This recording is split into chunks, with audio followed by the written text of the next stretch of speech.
ସତରେ କେତେ ଭଲ ଥିଲା ସେଦିନ। ସ୍କୁଲରେ ହଠାତ୍ ତୁମକୁ ଦେଖି ପ୍ରେମ ଏମିତି ହୁଏ ବୋଲି ଅନୁଭବ ହୋଇଥିଲା।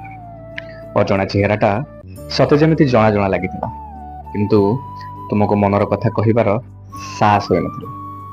ମୋ ସାଙ୍ଗକୁ କହିଥିଲି ପଚାରିବା ପାଇଁ, ସେ ମୋତେ ପଚାରିଥିଲା ଏବଂ ତୁମେ ଉତ୍ତର ଦେଇଥିଲ, ନାଇଁ ସେମିତି କିଛି ନାହିଁ।